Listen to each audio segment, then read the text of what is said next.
আল্লাহর কাছে ক্ষমা চাও, দুনিয়াটা কিছুই না রে যুবক। ওই কবরে যাওয়ার পরে গুনাহগারের কবরের দুই পার্শ্বের মাটির চাপ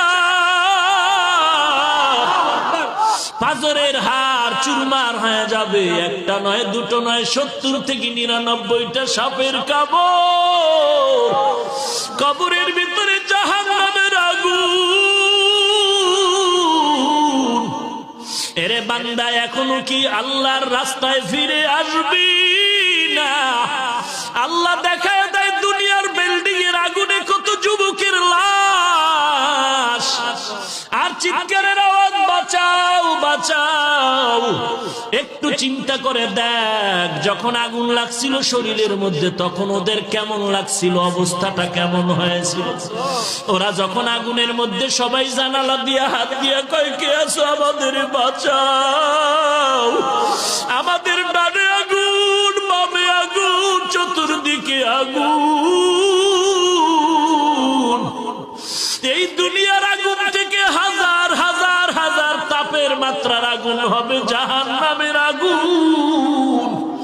এরে যুবক, পায়ে হাত রেখে বলি, পাও দুটা আগাইয়া দাও। আমি তোর পায়ে ধরে বলি, আর গুনাহ করিস না রে যুবক, আর গুনার পথে যাইও না।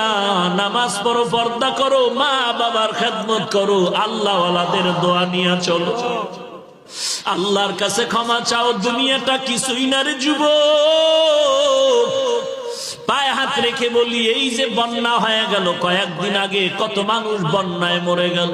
ঢাকার শহরে গাড়ির উপরে গাছ পড়লো, গাছে আঘাতে গাড়ির মধ্যে মানুষ মরে গেল।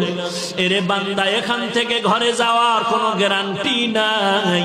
আবার রাত্রে বেলা ঘুমাবি, ভোরবেলা উঠার কোনো গ্যারান্টি নাই।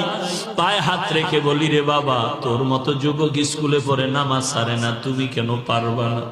তোমার মতো যুবক চাকরি করে নামাজ ছাড়ে না, তুমি কেন পারবা না?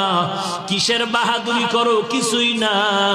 পায়ে হাত রেখে বলি, তওবা করে না ও চোখের পানি ছেড়ে আল্লাহর কাছে ক্ষমা চাও, আর বলো, আল্লাহ, এই ময়দানে আমার মতো গুনাহগার কেউ নাই, তুমি মাফ করে দাও।